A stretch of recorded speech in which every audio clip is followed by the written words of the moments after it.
Dear students, in last few lectures we have discussed different applications of dimensions and their examples. बघा आपण डायमेन्शनचे 3 application study केलेले आहेत काही लेक्चर्समध्ये. तर 3 ॲप्लिकेशन्स कोणते कोणते आपण बघितलेत बघा. First application we have studied dimensions are used to find the correctness of given physical equation.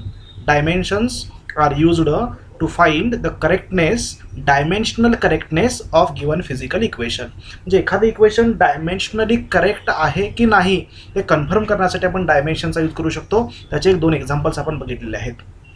Second application आपण बघितलं होतं dimensions are used to find conversion factor of a physical quantity in different systems of unit.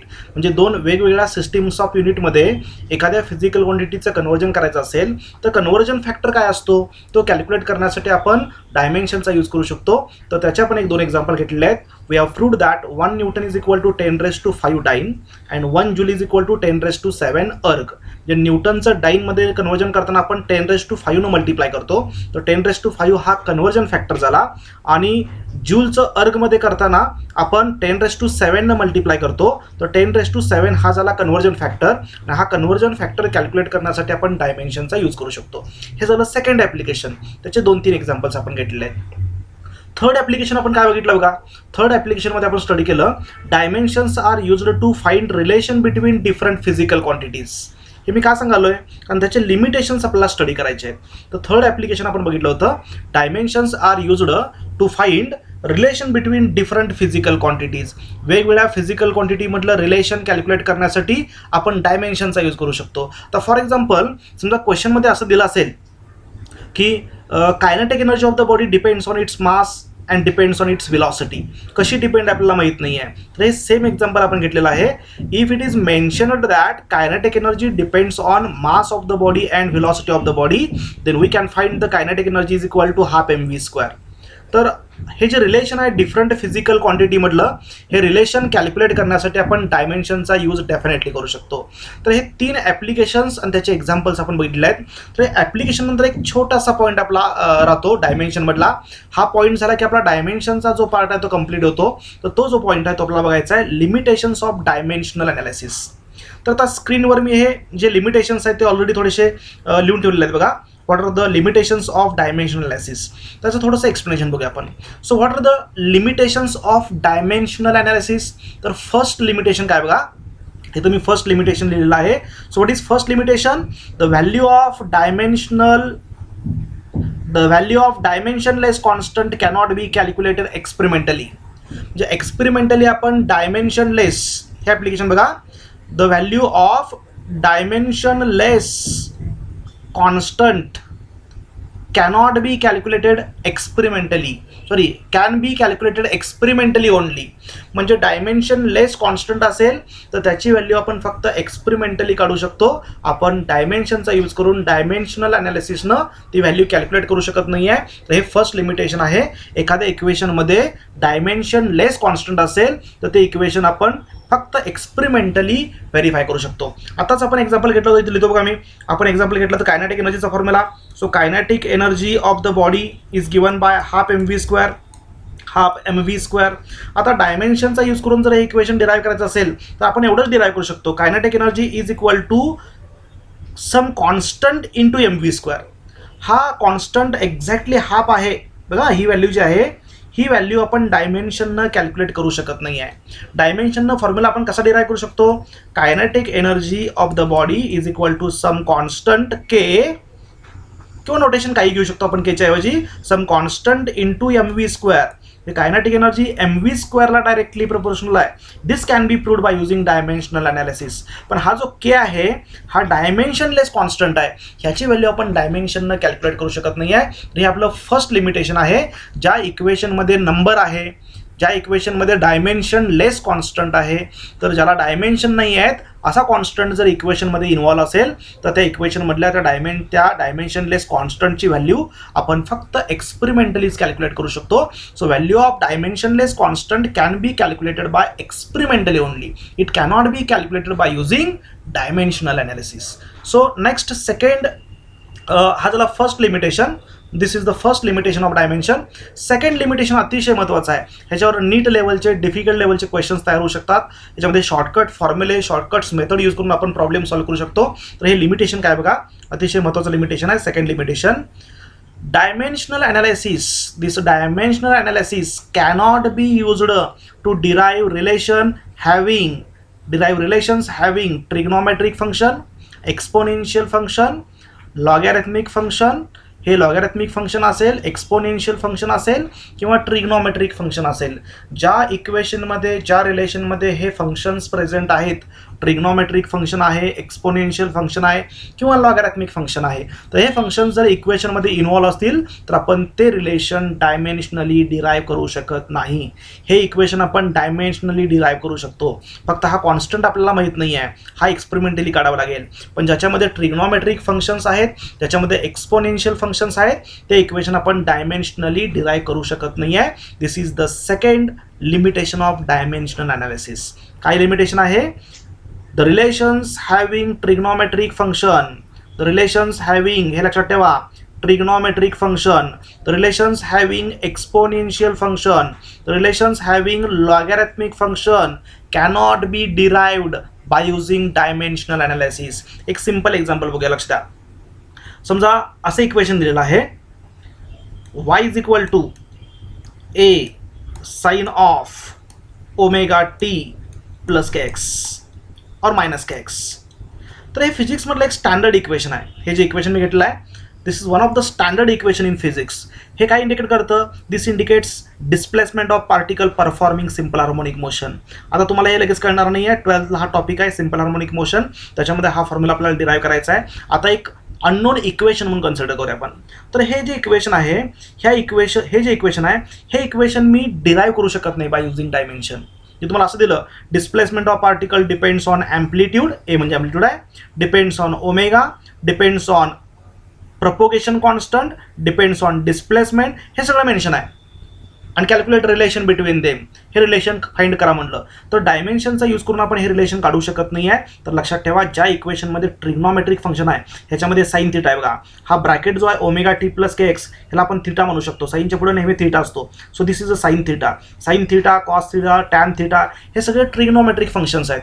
ज्या इक्वेशनमध्ये trigonometric function आहे, sine, cos, tan, cosec, cot, असं कुठलंही trigonometric function आहे, ते इक्वेशन आपण डायमेन्शननं डिराईव्ह करू शकत नाही. बिकॉज, हे महत्वाचं आहे, बिकॉज ट्रिग्नोमेट्रिक फंक्शनचं जे डायमेन्शन असतं ते नेहमी 0 असतं. ट्रिग्नोमेट्रिक फंक्शनचं डायमेन्शन नेहमी 0 असतं. हे trigonometric function sine theta does not depends on mass, sine theta does not depends on time, sine theta does not depends on length.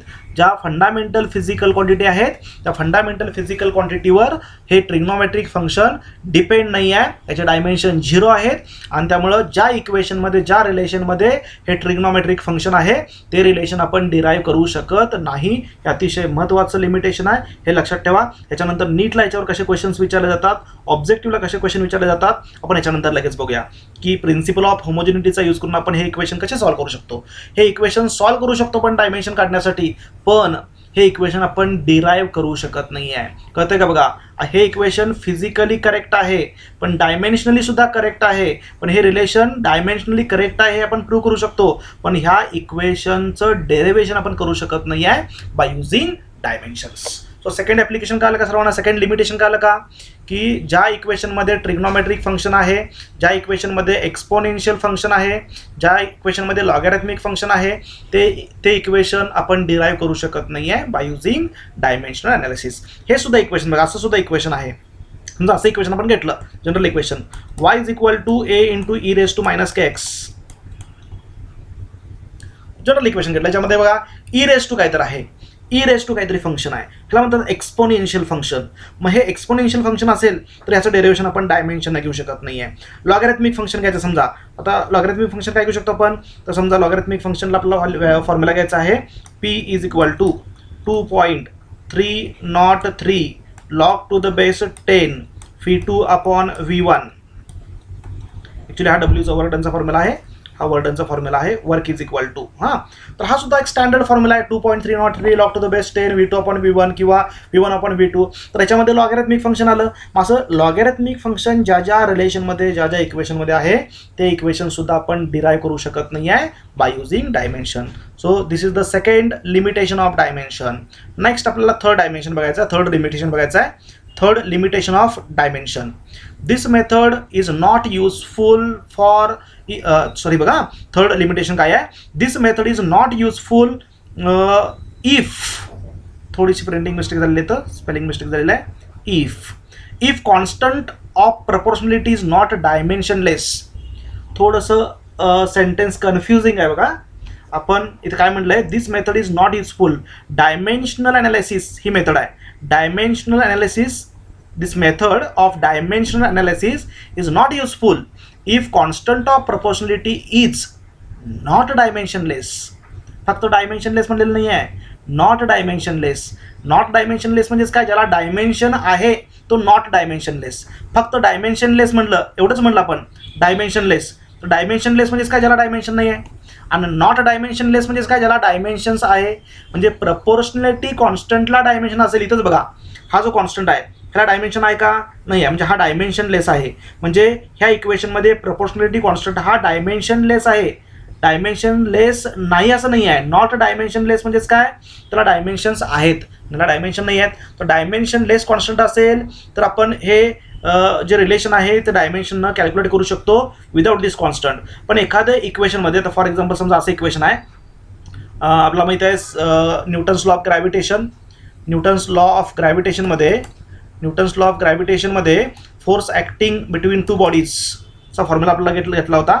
F is equal to, मला 10th ला पण झालेला आहे, force of attraction between two bodies is equal to G m1 m2 upon R square.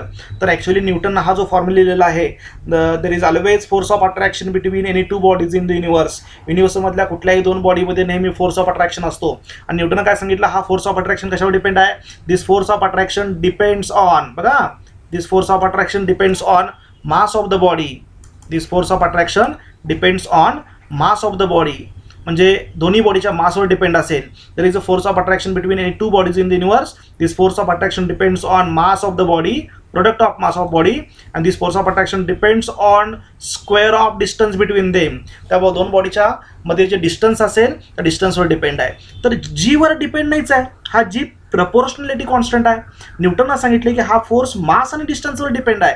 आणि मग हे relation derive केल्यानंतर एक कॉन्स्टंट आला. हा कॉन्स्टंट आहे, याला म्हणतो आपण युनिव्हर्सल ग्रॅव्हिटेशनल कॉन्स्टंट. हे तुम्ही 12th ला हे डेरिव्हेशन बघितलेलं आहे. This is a universal gravitational constant. पण हा युनिव्हर्सल ग्रॅव्हिटेशनल कॉन्स्टंट जो आहे त्याला युनिट आहे. काय युनिट आहे, न्यूटन मीटर स्क्वेअर पर kg स्क्वेअर. हे तुम्ही 12th ला बघितलेला आहे बघा, सॉरी 10th ला बघितलेला आहे. तर हा जो जी आहे प्रपोर्शनॅलिटी कॉन्स्टंट त्याला युनिट आहे.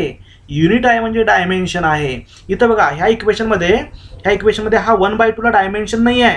त्यामुळे आपण kinetic energy is equal to mv square हा फॉर्म्युला तर किमान डिराईव्ह करू शकलो. हा जो हाफ आहे तो एक्सपेरिमेंटल आपल्याला मिळणार, डायमेन्शननं मिळणार नाही आहे. पण कायनेटिक एनर्जी mv स्क्वेअरवर डिपेंड आहे. It is directly proportional to mv square. हे तर आपण प्रूव्ह करू शकलो बाय युझिंग डायमेन्शन. इथं ते पण आपण करू शकत नाही आहे, कारण हा डायमेन्शनलेस कॉन्स्टंट नाही आहे, हा डायमेन्शनल कॉन्स्टंट आहे. म्हणजे ह्याला जर डायमेन्शन्स असतील तर हे रिलेशन आपण डायमेन्शननं कॅल्क्युलेट करू शकत नाही, हे लक्षात ठेवा. तर हे थर्ड ॲप्लिकेशन काय आहे, थोडंसं कन्फ्युजिंग आहे. तुम्ही सारखं हे रीड करा, हे समजावून घ्या. This method is not useful if constant of proportionality is not dimensionless. म्हणजे तुम्हाला डिफरंट फिजिकल क्वांटिटी मधलं रिलेशन, हे जे थर्ड ॲप्लिकेशन आहे, पुन्हा मी ॲप्लिकेशनकडे जातो बघा. थर्ड ॲप्लिकेशन आपण बघितलं होतं, to find relation between different physical quantities we can use dimensional analysis. Dimensional analysis can be used to find relation between different physical quantities. मग हे रिलेशन मी कधी काढू शकतो, प्रपोर्शनॅलिटी कॉन्स्टंट हा डायमेन्शनलेस असेल तर. प्रपोर्शनॅलिटी कॉन्स्टंटलाच डायमेन्शन्स असतील तर हे रिलेशन आपण काढू शकत नाही. दिस इज द थर्ड लिमिटेशन. कळते का? म्हणजे डिफरंट फिजिकल क्वांटिटीमधलं तुम्ही आता ह्याच्या पूर्वीचे एक व्हिडिओ तुम्हाला बघावा लागेल की आपण हे रिलेशन कसं कॅल्क्युलेट केलं आहे. तर तुम्हाला हा जो थर्ड लिमिटेशन आहे तो तुम्हाला समजेल की हे कायनेटिक एनर्जी मास आणि व्हेलॉसिटी मधलं रिलेशन आपण काढू शकतो का? कारण इथं प्रपोर्शनॅलिटी कॉन्स्टंट हा एक नंबर येतो, डायमेन्शनलेस कॉन्स्टंट येतो. ह्याला जर डायमेन्शन असते प्रपोर्शनॅलिटी कॉन्स्टंटला, तर म्हणजे इक्वल टूचं प्रपोर्शनॅलिटीचं इक्वल टू मध्ये कन्वर्जन केल्यानंतर जो कॉन्स्टंट येतो त्याला जर डायमेन्शन असते, तर डायमेन्शन असतील तर आपण हे रिलेशन कॅल्क्युलेट करू शकत नाही. हे लक्षात ठेवा. So this is the third limitation of dimensional analysis. आणि लास्ट लिमिटेशन काय बघा, if the equation is having number of terms then such equation cannot be derived by using dimension. हे सुद्धा मी लास्ट लेक्चरला सांगितलं होतं की एखाद्या इक्वेशनमध्ये नंबर ऑफ टर्म्स असतील सेम डायमेन्शनच्या नंबर ऑफ टर्म्स असतील तरी सुद्धा आपण ते इक्वेशन डिराईव्ह करू शकत नाही आहे. नंबर ऑफ टर्म्स ह्या डेफिनेटली सेम डायमेन्शनच्याच असाव्या लागतात. म्हणजे एखाद्या इक्वेशनमध्ये नंबर ऑफ टर्म्स असतील प्लस मायनसने सेपरेट झालेल्या, तर ह्या प्रत्येक टर्मचं डायमेन्शन सेमच असतं तरच इक्वेशन ते डायमेन्शनली आणि फिजिकली करेक्ट असतं. फॉर एक्झाम्पल बघा, अतिशय सिंपल पॉईंट हा. समजा असं इक्वेशन आहे, second kinematic equation S is equal to second kinematic S is equal to UT plus half AT square. This is a second kinematical equation. हे सुद्धा आपल्याला 10thला झालेला आहे, 11thला पुन्हा याचं डेरिव्हेशन घ्यायचं आहे. ह्याच्यावर महत्त्वाचे फॉर्म्युला आपल्याला स्टडी करायचे आहेत, महत्त्वाचे पॉईंट स्टडी करायचे आहेत. So this is the displacement of particle, initial velocity, T is the time, A is the acceleration of the body, T is the time. तर हे डिस्प्लेसमेंटचं जे इक्वेशन आहे S is equal to UT plus half AT square, ह्याच्यामध्ये Sचं dimension बघा, हा जो S आहे S, ह्याचं डायमेन्शन, ह्या UTचं डायमेन्शन आणि ह्या हाफ AT स्क्वेअरचं डायमेन्शन, तिन्हीचं डायमेन्शन सेम असतं. म्हणून तर बघा, इकडचं डायमेन्शन सेम येतं, LHSचं डायमेन्शन RHSचं डायमेन्शन सेम येतं. दोन्हीचं डायमेन्शन सेम असेल तर इक्वेशन डायमेन्शनली करेक्ट आहे. हे फिजिकली करेक्ट आहे म्हणजे डायमेन्शनली पण करेक्ट आहे हे इक्वेशन. मग इक्वेशन करेक्ट आहे, बरोबर आहे. पण तुम्हाला विचारलं हे रिलेशन फाइंड आउट करा बाय युझिंग डायमेन्शन. जसं इथं रिलेशन काढलं होतं आपण, हे रिलेशन आपण डायमेन्शनचा यूज करून काढलं होतं, तसं हे रिलेशन आपण डायमेन्शनली करेक्ट आहे हे प्रूव्ह करू शकतो. But we cannot derive such equation having number of terms. ह्याच्यामध्ये नंबर ऑफ टर्म्स आहेत, हे आपण डिराईव्ह करू शकत नाही. कारण S is equal to UT घेतला, ह्यातलं एवढंच इक्वेशन घेतलं. ॲक्च्युअली इक्वेशन काय बघा, S is equal to UT plus half AT square. मी एवढंच लिहिलं S is equal to UT, किंवा समजा मी असं लिहिलं S is equal to half AT square असं लिहिलं, किंवा समजा असं लिहिलं S is equal to UT plus half AT square. हे इक्वेशन मी 3 प्रकारे लिहिलं, एक पूर्ण लिहिलं, एक फर्स्ट हाफ लिहिलं, दुसरं सेकंड हाफ लिहिलं. तर हे तिन्ही इक्वेशन जर तुम्ही डायमेन्शनलनं सोडवलं तर तिन्ही इक्वेशन बरोबर येतात. हे पण इक्वेशन डायमेन्शननं करेक्ट येतं, हे सेकंड इक्वेशन सुद्धा डायमेन्शननं करेक्ट येतं, आणि हे इक्वेशन सुद्धा डायमेन्शननं करेक्ट येतं. तर तिन्ही इक्वेशन डायमेन्शनल करेक्ट येतात. पण हे इक्वेशन फिजिकली करेक्ट आहेत का? हे फिजिकली करेक्ट नाही आहे. हे सेकंड इक्वेशन फिजिकली करेक्ट नाही आहे, आणि हे सुद्धा फिजिकली करेक्ट नाही आहे. म्हणजेच एकामध्ये 2-3 टर्म्स असतील तर ते डायमेन्शनली इक्वेशन करेक्ट असतं, पण फिजिकली करेक्ट असेलच असं नाही आहे.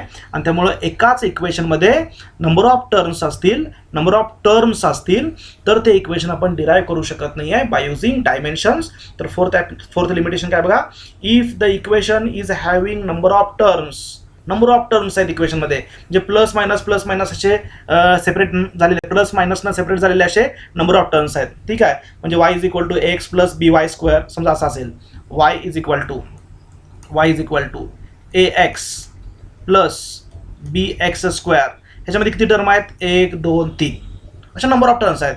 प्लस CX असं इक्वेशन आहे, याच्यामध्ये 1 2 3 ह्या साईडला 3 टर्म आहेत, ह्या साईडला 1 आहे, म्हणजे भरपूर टर्म आहेत. मग नंबर ऑफ टर्म्स असतील तर आपण हे इक्वेशन डायमेन्शनचा यूज करून डिराईव्ह करू शकत नाही. So what are the 4 applications of dimensions? पुन्हा मी रिवाइज करतो, फक्त स्टेटमेंट बघा. The first limitation is the value of dimensionless constant can be calculated only experimentally. Dimensionless constant cannot be calculated डायमेन्शननं आपण काढू शकत नाही, फक्त एक्सपेरिमेंटनं काढू शकतो, एक्सपेरिमेंटली काढू शकतो. सेकंड ॲप्लिकेशन काय आहे? सेकंड लिमिटेशन काय आहे?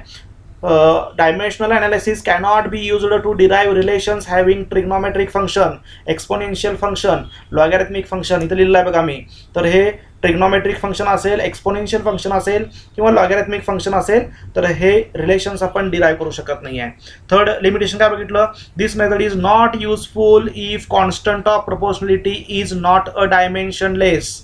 म्हणजे कॉन्स्टंट ऑफ कुठला पण कॉन्स्टंट नव्हे, कॉन्स्टंट ऑफ प्रपोर्शनॅलिटी म्हणजे प्रपोर्शनलचं इक्वल टू मध्ये कन्वर्जन केल्यानंतर जो कॉन्स्टंट येतो प्रपोर्शनॅलिटी कॉन्स्टंट, त्याला जर डायमेन्शन्स असतील तर आपण ते इक्वेशन डिराईव्ह करू शकत नाही. मी काय म्हणतो बघा, प्रपोर्शनॅलिटी कॉन्स्टंट हा जो आहे इथं दिलेला आहे बघा, हा केईच्या फॉर्म्युल्यामध्ये, हा जर ह्याला जर डायमेन्शन असते तर हे रिलेशन मी डिराईव्ह करू शकलो नसतो. पण इथं डायमेन्शन नाहीत म्हणून आपण हे डिराईव्ह करू शकतो. म्हणजे डायमेन्शन लेस जर कॉन्स्टंट असेल तर आपण डिराईव्ह करू शकतो. डायमेन्शनल असेल, ज्याला डायमेन्शन्स आहेत असा कॉन्स्टंट असेल, म्हणजे असं असेल तर आपण हे रिलेशन डायमेन्शननं डिराईव्ह करू शकत नाही. F is equal to G m1 m2 upon R square, हे जे इक्वेशन आहे हे आपण डायमेन्शननं डिराईव्ह करू शकत नाही. आणि लास्ट लिमिटेशन बघितलं आपण, if the equation is having number of terms then such equation cannot be derived by using dimension. ज्या इक्वेशनमध्ये 2, 3, 4 अशा नंबर ऑफ टर्म्स असतील तर ते इक्वेशन आपण डायमेन्शननं डिराईव्ह करू शकत नाही. So these are the limitations of dimensional analysis. इथं आपला डायमेन्शनचा पॉईंट पूर्ण संपलेला आहे. डायमेन्शन्स म्हणजे काय, डायमेन्शनचे नोटेशन्स काय घ्यायचे, dimensions of different physical quantities कसे कॅल्क्युलेट